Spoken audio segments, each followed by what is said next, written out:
Hi hello दोस्तों, नमस्कार, जोहार। मैं कमलेश परमार।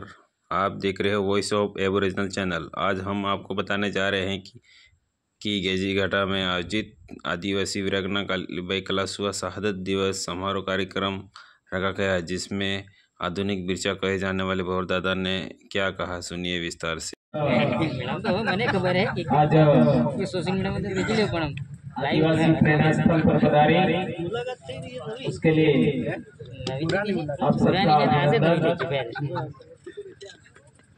आज हम लोग हर साल यहाँ पर बड़ा कार्यक्रम करते हैं और आने वाली जनरेशन के लिए प्रेरणा स्वरूप अच्छे मार्क्स लाने वाले बच्चों का सम्मान करते हैं, शिक्षकों का सम्मान करते हैं, समाज सेवियों का भी सम्मान करते हैं। चूंकि पिछले दिनों बहुत सारा हमारे को मेहनत लगी, इस वजह से हम लोग हमारे सभी साथियों की आम सहमति से छोटा कार्यक्रम करने की सहमति बनी और आने वाले 7 तारीख को 7 जुलाई को बड़ा कार्यक्रम रखने की जो हमारी योजना बनी, उसी के अनुरूप आज का कार्यक्रम है। जैसा कि हमारे साथी कांति भाई ने बात बताई कि बहुत कम संख्या होती थी और हम लोगों ने बहुत सारी बातें बोल बोल करके 3-3 घंटा लोगों को जोड़ा है। तो यह संख्या कोई कम नहीं है, ये कोई भीड़ नहीं है, ये केडर लोग हैं, समाज में काम करने वाले लोग हैं। यह कोई संख्या छोटी नहीं है। बेशक हम लोग 2 बड़े कार्यक्रम लगातार इस दिन को किए और वो सम्मान समारोह का काम था, तो संख्या ज्यादा थी, ये बात जरूर है, लेकिन उसी को हम लोग आगे 7 तारीख को कर रहे हैं। आज हमारे पाल रास्ता में गमेती नानाभाई खाट के नेतृत्व में उनके संरक्षण में जो स्कूल चल रहा था, उस स्कूल को बंद कराने और नानाभाई खाट का बंदूक की कुंडों से जो मारपीट हुई, उसमें उनका देहांत हुआ रास्ता में ही। और जैसा कि हम सबको पता है कि कालीबाई को गोली उसी दिन लगी, लेकिन उनकी डेथ बाद में हुई। 21 तारीख को दिया गया। हो सकता है मृत्यु 19 को ही हुई हो, 20 को हुई हो, 21 को हुई हो, लेकिन जिस दिन की यह घटना है उसी को हम लोग मना रहे हैं। ये कल परसों का घटना है, कोई ज्यादा पुराना घटना नहीं। अभी जैसा हम देख रहे हैं तो 70 साल के आसपास का यह घटना है, लेकिन पिछले 70 साल में ही हमको कितना पढ़ाने वालों ने और जानकारी देने वालों ने कितना हमको बेवकूफ बनाया, यह आप सब जानते हैं। आज भी कई लोग गलत लिख रहे हैं और गलत बातों का प्रचार करते हैं कि अंग्रेजों ने गोली मारी। ऐसा लिखते नहीं लिखते,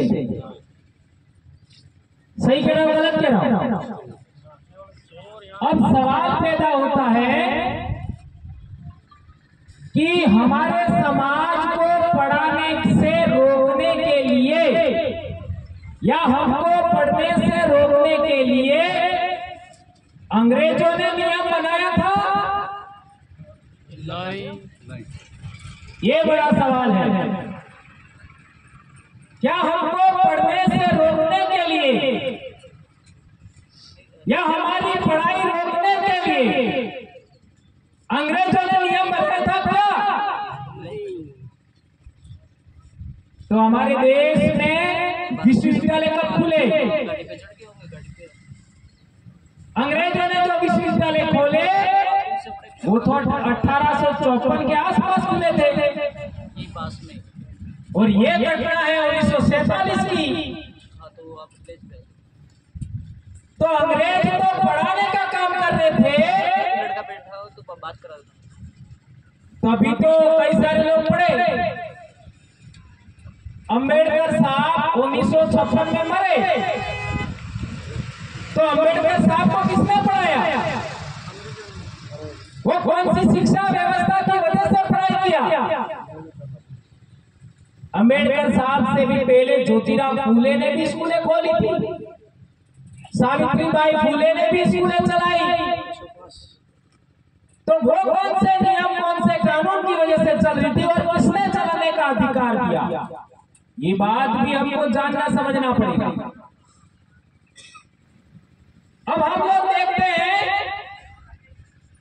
कि संत सुरमाल महाराज के जमाने में हमको भक्ति करने से रोका गया, सब कहते हैं।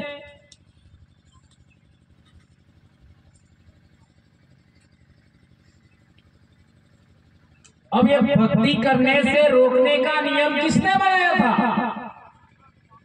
क्या अंग्रेजों ने नियम बनाया था?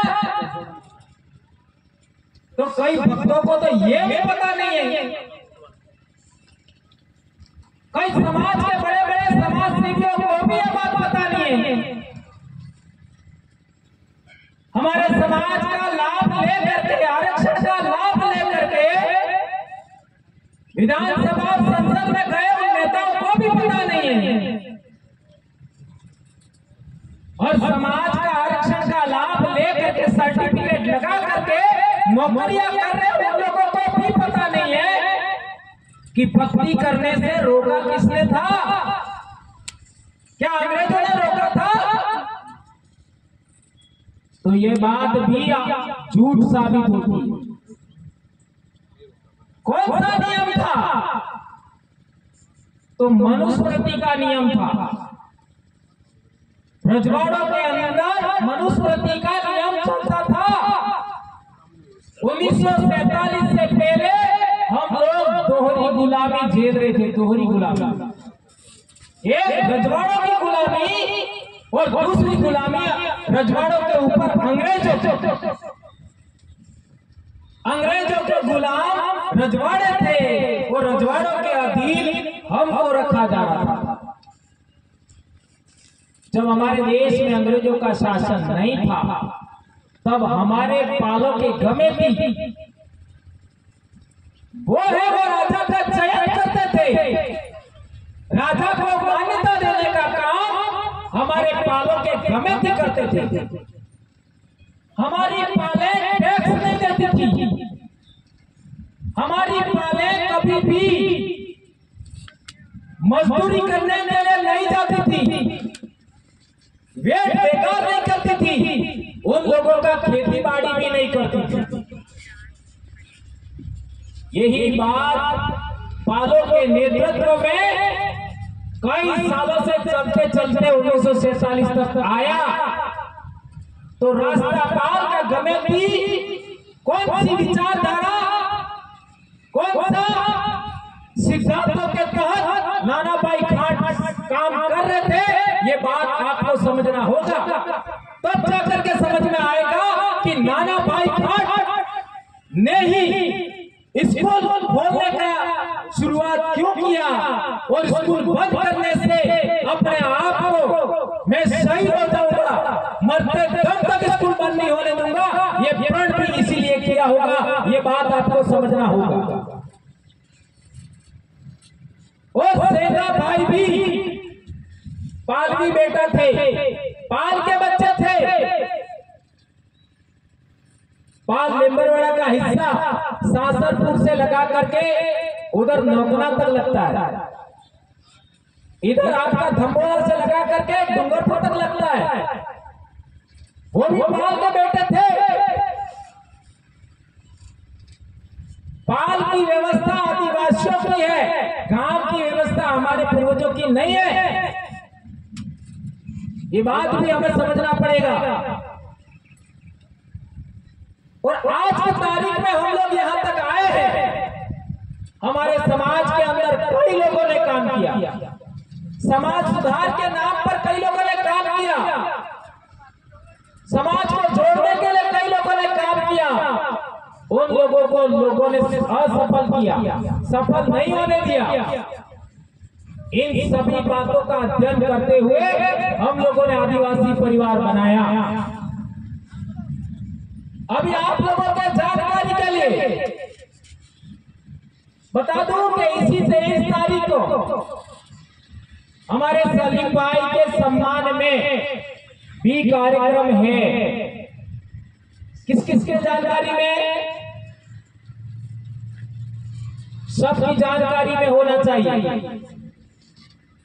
जैसे हमारे समाज में एक प्रथा है कि कोई इंसान मर जाता है तो उसके सम्मान में समाज इकट्ठा होता है और पगड़ी का काम किया जाता है। चूंकि उन्होंने अपने गाड़ी पर जय भीम प्रदेश का स्लोगन लगाया, हमारे अपने लोगों ने भी नहीं लगाया। क्या मैं गलत कह रहा हूं? सही। उन्होंने जितना जोश और जुनून दिखाया उतना कई हमारे लोगों ने भी नहीं दिखाया। तो क्या उनका सम्मान में हमें कार्यक्रम रखना चाहिए नहीं रखना चाहिए? तो आप सबकी जिम्मेदारी है कि इस 23 तारीख के कार्यक्रम को भी हमें सफल करना है। इसके बाद 7 तारीख को हमारे सभी बच्चों का, शिक्षकों का, समाज सेवियों का सम्मान करना है। उनके लिए भी आपको यहाँ आना है। और चूंकि अभी 1-2 दिन बाद, 10 दिन बाद बारिश आ जाए तो हर साल हम लोग वृक्षारोपण भी करते हैं। और इस साल हम लोगों ने योजना बनाया है कि डूंगरपुर से लगा करके ये जितने बड़े बड़े रोड हैं उन सभी रोडों पर भी हम वृक्षारोपण करें पर्यावरण के लिए। जैसा लोकेश भाई कह रहे थे, हमें पेड़ वहां रोकना है जहां किसी की दुकान हो या घर हो। पेड़ लगाने के बाद उस पेड़ की सुरक्षा भी होनी चाहिए, पानी भी पिलाना पड़ेगा। और हमें ऐसे पेड़ लगाने हैं जिससे अधिकतम हमें छाया मिले, ऐसे पेड़ हमको लगाने। और हमारा एक प्रायोजित कार्यक्रम पिछले साल भी हमने किया था, आपका बेड़का में वृक्षारोपण का काम, वो भी हमें करना है। विश्व आदिवासी दिवस से पहले आप लोग इस पूरे इलाके में वृक्षारोपण करना है। बेड़का टापू पर भी वृक्षारोपण करना है और विश्व आदिवासी दिवस का कार्यक्रम भी बनाना है। उससे पहले जुलाई में भी हमारा कार्यक्रम है। 17 जुलाई को हम लोग मानगढ़ गए थे, पिछले 2-3 साल हम जा रहे हैं, तो उस कार्यक्रम में भी हमको जाना। तो ये अनवरत जन जागरण हमारा चल रहा है, उसको निरंतर हमें आगे बढ़ाना है। तो मैं बात कर रहा था कि हमको शिक्षा लेने से किसने रोका? तो अंग्रेजों ने नहीं रोका, क्योंकि अंग्रेजों ने स्कूलें खोल दी थी, पढ़ा रहे थे। ये बात हमें ध्यान देना होगा। हमको भक्ति करने से अंग्रेजों ने नहीं रोका, ये बात भी हमको ध्यान रखनी चाहिए। इसलिए इतिहास की कड़ियों को अच्छे तरीके से समझने की जरूरत है। यदि हम गलत बात को आगे बढ़ाते हैं तो आने वाली जनरेशन गलत बात को ही आगे बढ़ाएगी। जहां तक पढ़ाई की बात है, स्कूलों के अंदर हम लोग देखते हैं माँ बाप सपोर्ट नहीं कर रहे, बात ठीक है। शिक्षक साथी थोड़ा शिथिलता बरत रहे, ये बात भी समझ में आती है। और क्यों है वो बहुत शिक्षकों से ही सुनना पड़ेगा, समझना पड़ेगा तो ठीक होगा। बच्चे अनुशासनहीनता करते हैं, ये बात भी ठीक है। और आजकल हमारे इलाके के अंदर कम उम्र के बच्चे रात को शराब पी करके बाइकर्स ज्यादातर पत्थरबाजी जैसी घटनाएं करते हैं, ये भी बात समझ में आ रही है। और जितनी भी पत्थरबाजी की आज तक घटनाएं हुई हैं, उसमें हमारे कार्यकर्ता शामिल नहीं है। सही कह रहा हूं गलत कह रहा हूं? सही है। तो ये कौन करवा रहा है? ये बात हमें समझनी पड़ेगी। काकरी डुंगरी के प्रकरण में आपने देखा होगा कि जो लोग दर्दाती थे, जिनको हमने समर्थन दिया था, वो 2 घंटे तक काकरी डुंगरी पर बैठे रहे, नीचे भी नहीं उतरे। और जो लोग अचानक आ गए थे बाहर से, उन लोगों ने छोटी पहाड़ी पर दारू पिला करके लोगों को भाषणबाजी कराई और हाईवे जाम कर दिया और उपद्रव फैला दिया। वो लोग किसने भेजे थे ये भी आज तक हम लोग समझ नहीं पाए। इसके पास में अपने खेरवाड़ा मुंह की घर है। क्या ये बात सही कह रहा हूं गलत कह रहा हूं? ये आज प्रमाणित हो गया है। लेकिन जो हमारे रास्ते में खड्डा खोदता है वो ज्यादा दिन तक हमारे सामने टिक नहीं पाता, वो फेल हो जाता है। और फेल हो गए तो हमारे पूर्वजों ने संघर्ष किया था, हमको भी संघर्ष करना पड़ेगा। पीछे वाली है वो आज आप लोग खुश हो रहे हैं कि हमने हमारी व्यवस्था, हमारा जन जागरण किया, हमने संगठन रजिस्टर्ड किया, हमने हमारे बलबूते यहाँ से आदमी दिल्ली भेज दिया, खुश हो रहे हो। इसके नीचे वाला मकान मेरा है। लेकिन इसके लिए कितनी मेहनत लगी, कितनी मेहनत लगी है, ये बात भी हमें समझना पड़ेगा। मैं तो यहाँ तक कहूँगा कि 1818 के बाद 1818 में रजवाड़ों ने अंग्रेजों से संधि किया। उस 1818 में अंग्रेजों से संधि किया, उससे लगा करके आज तक हमारे जिन लोगों ने मेहनत किया उसका परिणाम आज हमारा दिल्ली में एक आदमी गया और हमारे पूर्वजों का कथन कि दिल्ली मारी गादी है अंग्रेजिया ने मानो रे मानो, यह सफल करने में हम लोग कामयाब हो। तो विचार करिए 2024 में 1818 को घटाइए, कितना साल लगा। इतने सालों का संघर्ष फलीभूत हुआ है, ये बात हमें समझना पड़ेगा। हम लोग लगातार छोटी से बड़ी की सफलता की ओर आगे बढ़ रहे हैं। आज मैं शिक्षा के क्षेत्र में एक और इम्पोर्टेंट बात आपके सामने शेयर करना चाहता हूं। 18 साल का बच्चा बोर्ड देता है, am I right? 18 साल के बच्चे तक किसी ने फोन नहीं दिया, बताओ उसको खुद को। आपका बच्चा 18 साल हुआ तब तक कौन से बच्चे को आपने अपने बच्चों को फोन दिया या नहीं दिया? वो आपका फोन यूज कर रहा है अलग बात है, नहीं दिया है। किस कौन बोल रहा है? हाँ पटेल साहब बोल रहे हैं। हम यहाँ बैठे हैं, वो लोगों ने भी 18 साल से पहले अपने बच्चों को स्मार्टफोन लाके दिया। सही कह रहा हूं? गलती किसकी? देने वाले। सोचो, वो जो बच्चा इंटरनेट से जुड़ गया उससे गलती तय है। 18 साल से पहले बच्चे को मोटरसाइकिल किसने दी? सोचिए, और बच्चा तो जोश में होता है। ये मोटरसाइकिल 40 की स्पीड से चल रही है तो 80 की स्पीड से जानी चाहिए, और हवाई जहाज उड़ता है तो मोटरसाइकिल क्यों नहीं उड़ेगी? ऐसा भी बच्चे सोचते होंगे, ऐसा मुझे लगता है, क्योंकि मोटरसाइकिल से मोटरसाइकिल भिड़ रही है, पावर बाइकें चला रहे हैं। तो अपने अंदर भी तो जागना होगा। हम लोगों ने जितना मेहनत किया उसका परिणाम आ रहा है, लेकिन माँ बाप की भी जिम्मेदारी है, सगे संबंधियों की भी जिम्मेदारी है, काका बाबा की भी जिम्मेदारी है, गांव के लोगों की भी जिम्मेदारी है कि अपने अपने बच्चों को हम लोग सही तरीके से शिक्षित करें, समझाएं। मैंने मेरे बच्चों को जब तक उन्होंने सफलता हासिल किया नहीं किया तब तक मैंने फोन नहीं किया।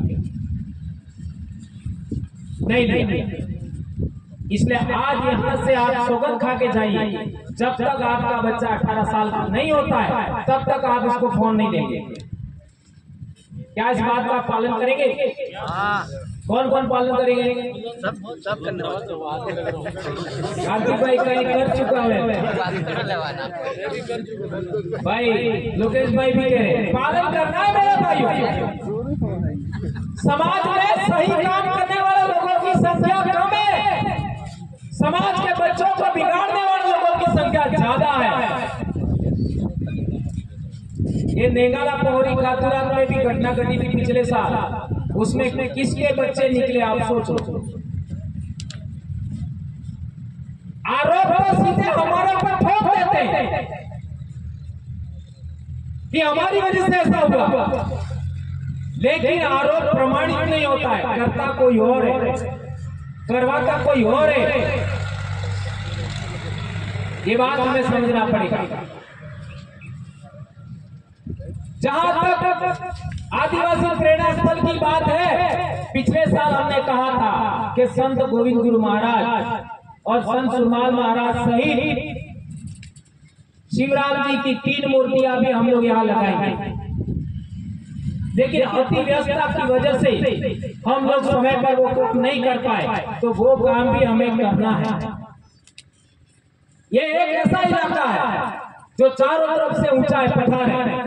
हम लोग यहीं पर आदिवासी प्रेरणा स्थल बना करके इस पूरे इलाके में जन जागरण करेंगे। ये हम लोगों ने बहुत पहले तय किया। एक और महत्वपूर्ण बात हम लोग देखते हैं कि आजकल हमारे समाज में अधिकांश लोग बीमार हो रहे हैं खाने की वजह से। हम लोग वो खा रहे,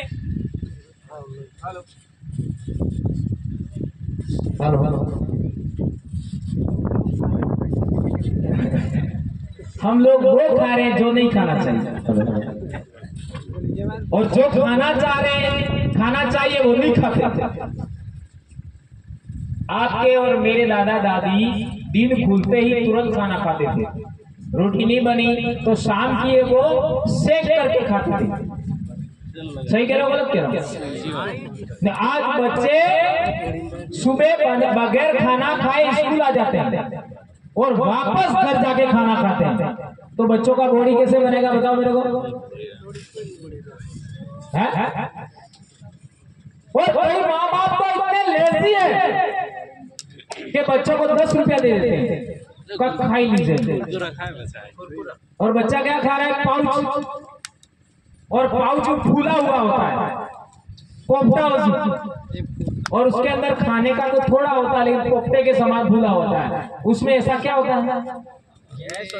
गैस होती है। कौन सी गैस होती है? उस गैस से खुशी मिलती है, खुशी मिलती है। तो बच्चा एक बार वो पाउच खाएगा, दोबारा वो नहीं छोड़ेगा। खाटी साहब रात खाएंगे हमको,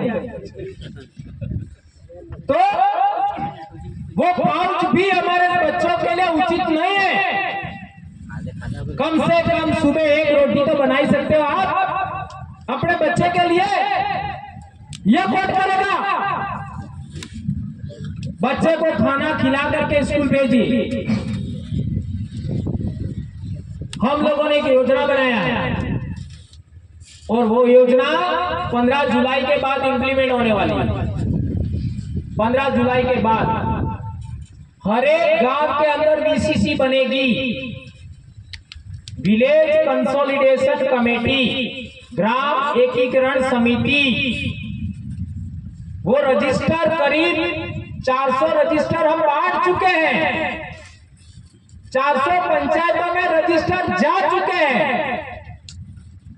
1000 रजिस्टर बनाए हैं इस पूरे इलाके में। नहीं, 1000 पंचायतों में वो जाने वाले हैं अभी 15 से 20 दिन में। उस वीसीसी का काम क्या होगा? तो हम लोगों ने पहले से तय किया हुआ है कि गांव का झगड़ा गांव में ही निपटाना है। ये वीसीसी का काम होगा। तो थाने के अंदर, कोर्ट के अंदर हमारे लोग धक्के खाते हैं, वो रुक जाएगा। रक्त रंजित झगड़े को छोड़ करके, बहुत बड़ा लड़ाई में उसको छोड़ करके सभी झगड़े गांव में निपटाने। कम से कम एक बीसीसी में 100 लोग होंगे, 200 लोग होंगे, 50 लोग होंगे, तो भी वो गांव को संभाल लेंगे।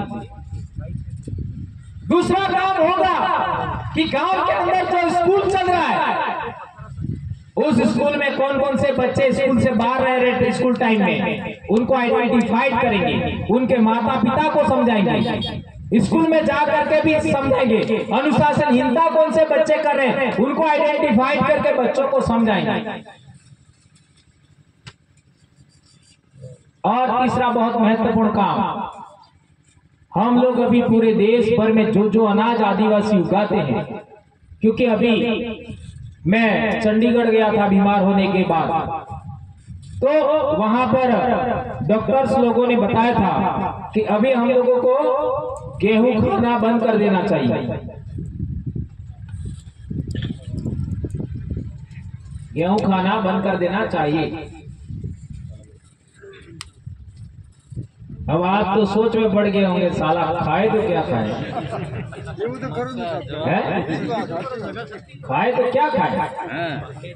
अब जो लोग सबसे ज्यादा गेहूं उगा रहे हैं, हरियाणा और पंजाब वाले, वो लोग बड़े पैमाने पर बीमार हो रहे हैं आजकल। तो वो लोग अब मिलेट्स खा रहे हैं। मिलेट्स क्या खा रहे हैं? मिलेट्स। और वो मिलेट्स अमेज़न पर भी मिलता है। मोटा अनाज। मिलेट्स में क्या आता है? कोदरा। 30 साल थकी नेशा वाला आतो साकरो कणिक से कोदरा डीटा 30 साल नेशा थने 30 ना थोड़ा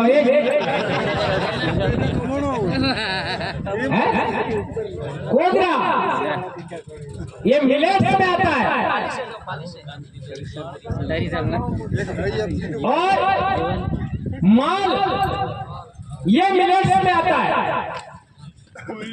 फिर चलो हो गया अपने सेणो कोरी कोरी हाँ नानी मक्की जार वो सफेद वाली मक्का ज्वार बाजरा ये मिलेट्स में आता है। देखिए जो लोगों ने सबसे पहले गेहूं खाना शुरू किया वो मोटे अनाज की ओर आ रहा है और हम किधर जा रहे हैं? उधर बीमार होने वाले लोगों की ओर। और चावल में भी वो पातरिया उसको लोग अभी खा रहे हैं, चाहे कितना भी महंगा हो। तो हम लोग अभी ये प्रयास कर रहे हैं कि देश भर में जितना भी ये मिलेट्स पकता है वो आदिवासियों से दूसरों के पास ना जाए, आदिवासी इसको खरीदे और हम लोग हमारे लोगों तक पहुंचाए। उसके लिए हम लोग बहुत जल्दी अपना ऑफिस खोलने के लिए जमीन लेने वाले हैं। वहां हम इसका संग्रहण करेंगे और डीसीसी के माध्यम से जिलों में पहुंचाएंगे। जैसे उदयपुर डीसीसी के माध्यम से उदयपुर में पहुंचाएंगे, प्रतापगढ़ डीसीसी के माध्यम से प्रतापगढ़ में पहुंचाएंगे जो बाहर से लाएंगे वो, सलूमगढ़ डीसीसी के माध्यम से सलूमगढ़ में पहुंचाएंगे, बांसवाड़ा डीसीसी के माध्यम से बांसवाड़ा में पहुंचाएंगे और डीसीसी है वो बीसीसी के माध्यम से उस ब्लॉक में पहुंचाएंगे और बीसीसी है वो बीसीसी तक पहुंचाएंगे। ये हम लोग ट्राई कर रहे हैं और ये काम करने वाले, इसमें कई लोगों को रोजगार मिलेगा। इसके लिए कंपनी का भी रजिस्ट्रेशन हो गया है। मसाले अभी जो आंध्र प्रदेश से जो भाई अपने डूंगरपुर में हमको मिलने आए थे वो 12 किलो काली मिर्च लेके आ रहे थे। 12 किलो काली मिर्च का कीमत कितना होगा? मुफ्त में देने के लिए ला रहे थे। सोच सकते हो कितना कीमत होगा? और वो भी काली मिर्च ऑयल वाली थी, तेल वाली। तेल निकाल करके काली मिर्च जो बेची जाती है वो, और तेल वाली काली मिर्च, दोनों के बीच में 7 गुना भाव का अंतर है। बगैर तेल वाली और तेल वाली 7 गुना महंगी केरला में। तो आप विचार कर सकते हो कितना रुपये की वो हुई। हवाई जहाज में उनको रोक दिया, वो नहीं ला पाया, मुफ्त में उनको दे के आ गए। हमको भी मुफ्त देने वाले थे। अब सवाल पैदा होता है कि वो काली मिर्च उनके पास कहां से आई? वो खुद उगाते। 42 प्रकार का तो ना आपका चावल अकेला एक जिले में पकता है। 42 प्रकार का चावल, विचार करिए। कोई ऐसे अनाज है जो हमारे यहाँ पैदा ही नहीं होते। वो चीजें उस आदिवासी बेल्ट से हम यहाँ लाएंगे। गुजरात के अंदर एक आदमी ने प्लानिंग किया और गांव के गांव जुड़ गए। तो पिछले साल केवल हल्दी अदर 2 करोड़ रुपए नहीं, अदर मिर्ची 2 करोड़ रुपए नहीं। वो लोग साबुन बना रहे हैं, वो लोग पाउडर बना रहे हैं, वो लोग चटनी बना रहे हैं, मसाला बना रहे हैं, पापड़ बना रहे हैं और फिर मार्केट में बेचते हैं। महुए के लड्डू बना करके बेचते हैं। महुड़े गाड़ी खा देता था।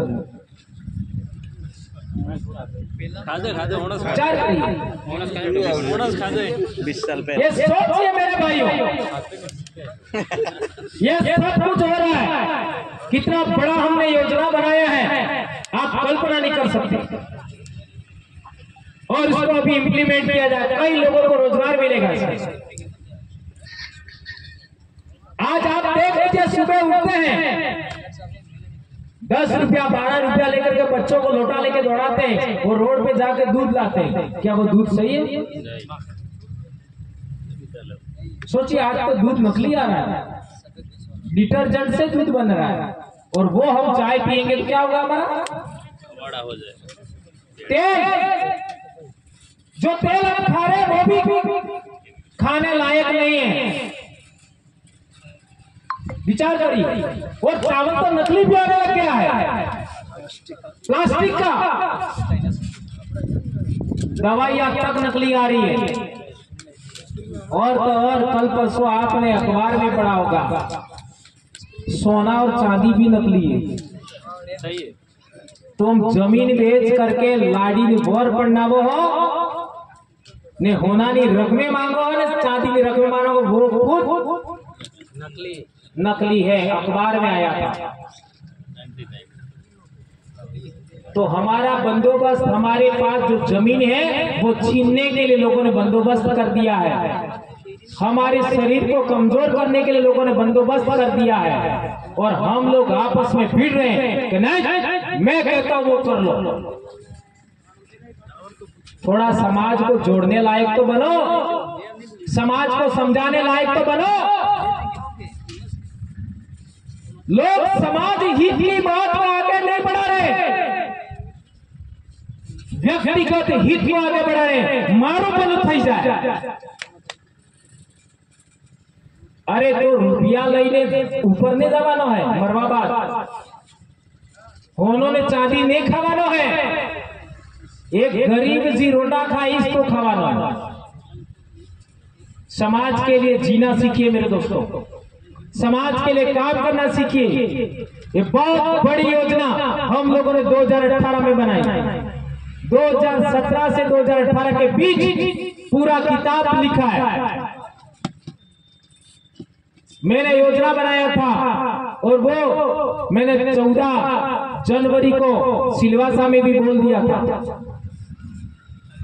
कि हम लोगों ने ये जो हमारे समाज के जो स्वतंत्र आवाज विधानसभा और लोकसभा में भेजने की योजना बनाई है, वो अब लगभग पूरी हो गई। अब हम लोग दूसरा काम करेंगे और हम लोग अभी सबसे पहले अपने स्वास्थ्य को ठीक करेंगे, शिक्षा को ठीक करेंगे और समाज में ढांचागत व्यवस्था विकसित करेंगे।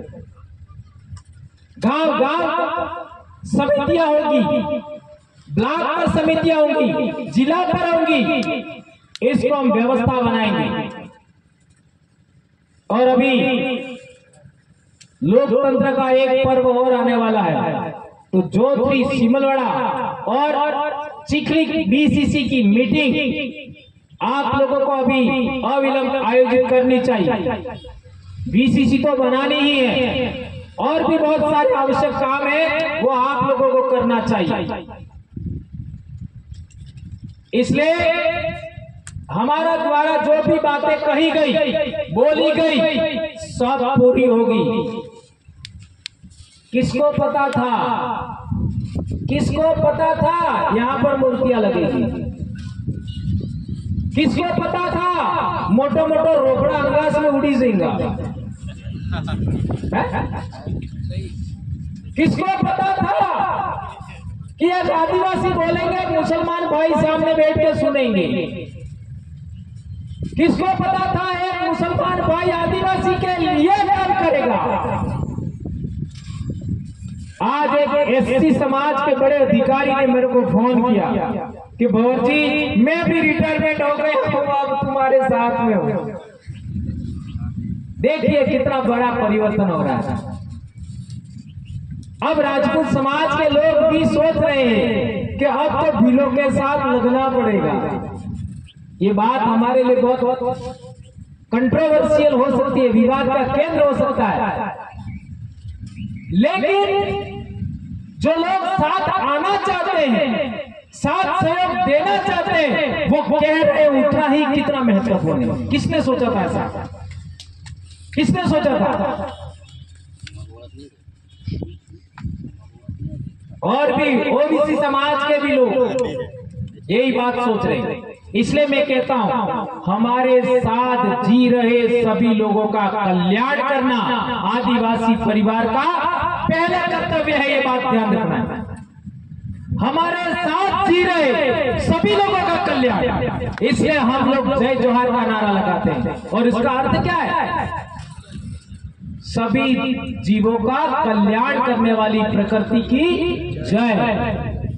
ये बात को हमको समझना पड़ेगा। अच्छा पढ़ाई करना है, नशे से दूर रहना है।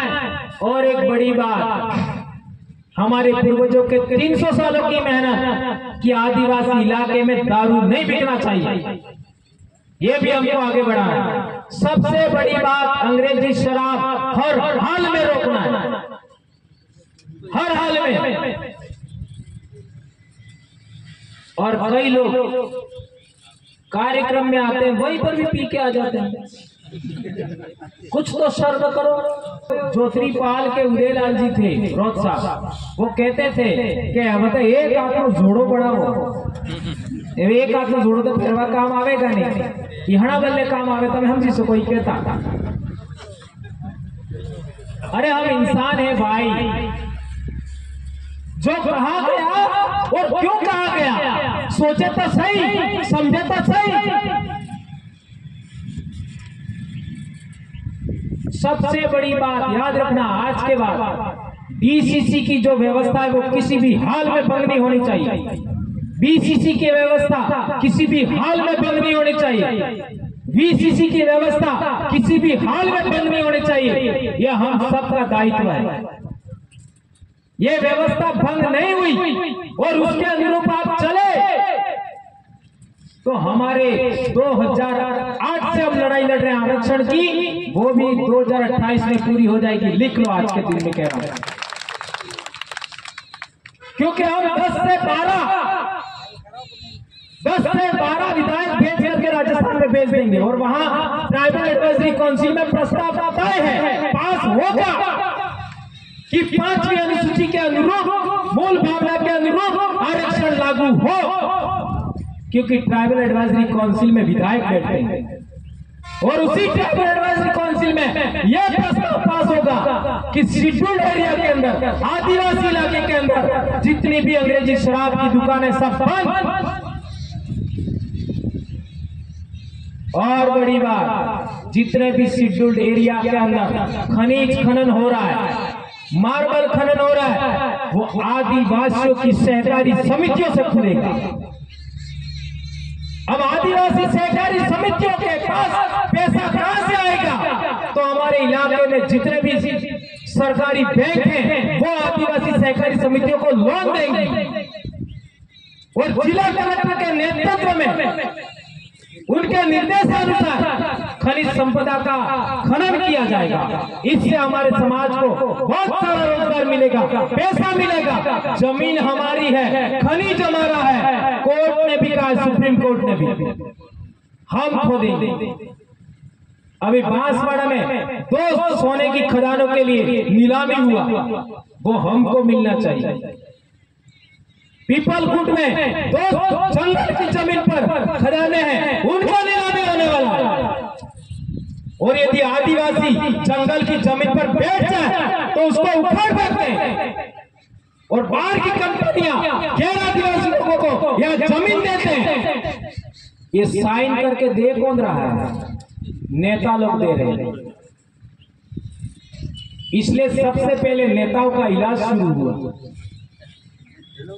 ये बात आपको समझनी पड़ेगी। इसलिए समाज के लिए जीना सीखिए, खुद के लिए। यदि आप समाज के लिए जियोगे तो खुद का काम होगा, और खुद के लिए सोचोगे तो न समाज का होगा न तुम्हारा होगा। ये बात ध्यान रखना। अभी मेरे को सुनने में आया है कि 84 में जितने कार्यकर्ता सब खड़े हैं। अब कहाँ खड़े हैं वो आप सोच लेना। क्या हम लोगों ने हमारी जवानी इस काम के लिए गलाई क्या? हम बीमार हुए इसके लिए बीमार हुए थे क्या? हम लोगों ने आज तक बोला इसके लिए बोला क्या? जिम्मेदारी से काम लीजिए। आप समाज के बच्चे हो, आदिवासी परिवार के बच्चे हो। आपको जो बताया गया है उसी अनुरूप आम सहमति बनाना है। आप सबका दायित्व है। इसलिए बहुत सारी बातें मैंने बताई, आप लोगों ने मेरी बात को सुना। 23 तारीख का कार्यक्रम सफल करना है, 7 तारीख का कार्यक्रम सफल करना है, 17 तारीख का कार्यक्रम सफल करना है, वृक्षारोपण का कार्यक्रम सफल करना है, विश्व आदिवासी दिवस का भी कार्यक्रम सफल करना है। और जितने अकल बड़े रोडों पर घूम रहे हैं शाम के टाइम बाइक लेकर के, उनको भी ठीक करना। आप लोग ये सब करेंगे, इसी आशा और विश्वास के साथ मैं अपनी बात समाप्त करता हूं। यहाँ पर जितनी बहनें आई, जितनी बेटियां आई, बेटे आए, मेरे छोटे भाई आए, मेरे कार्यकर्ता, मेरे बाप दादा, बड़े काका बाबा आप आए, आप सब ने यहाँ पर आए और इस कार्यक्रम की शोभा बढ़ाई। जितने भगत साथी आए, आप सबका तहे दिल से धन्यवाद ज्ञापित करता हूँ। और आप लोगों ने यहाँ जो भी सुना है अपने घर भी जाकर के समझाना है, अपने बच्चों का ख्याल रखना है, समाज का ख्याल रखना है। आप लोग एक माली हैं, जंगल की बगीचे की सुरक्षा करने वाले। इस तरीके से आपको स्कूलों को भी चलाना है, समाज को भी चलाना है, गांव को भी चलाना है, और आप ऐसा करेंगे, ऐसी आशा अपेक्षा करता हूं मैं। हाँ भाई, दादा आपका संरक्षक चाहते हैं, भाई का नाम सुफियान सलीम भाई, आप दादा का संरक्षक के साथ खाली जय जवान 2 शब्द के लिए आप आभार। सुफियान सलीम भाई, सलीम भाई नहीं रहे लेकिन सलीम भाई का बच्चा अपने बीच में मौजूद है, इनके लिए जोरदार तालियां बजाएं। ये भाई सलीम भाई के बड़े बेटे हैं, और एक बेटा और है और एक बेटी भी और है। 2 बच्चों की शादी अभी होने वाली थी। इस बीच में सलीम भाई 4 तारीख के लिए जिद किया। अब 4 तारीख के लिए क्यों जिद किया आप सब समझ सकते हो। और वो हमारे बीच नहीं रहे, और वो गाड़ी चला के गए हैं हॉस्पिटल,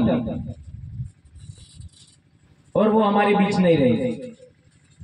इस विषय पर और ज्यादा बोलना अच्छा नहीं है।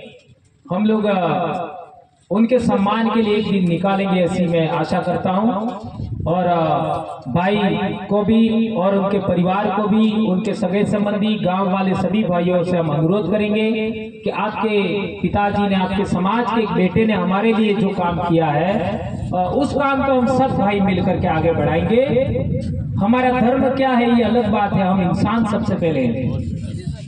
इंसानियत के नाते हमको सबको साथ लेकर चलना है। ये बात आप याद रखेंगे, ऐसी मैं आशा और अपेक्षा करता हूँ। ठीक है भाई, धन्यवाद। हाँ भाई। जय जोहर, जय आदिवासी, जय पीर प्रदेश। भाइयों, दोस्तों, बुजुर्गों, आप सभी ने जो मेरे पिताजी को जो मान, सम्मान और आशीर्वाद दिया, उसका मैं आपको तहे दिल से शुक्रिया अदा करता हूँ। जय जोहर, जय सलाम, जय जोहर सलाम। धन्यवाद भाई।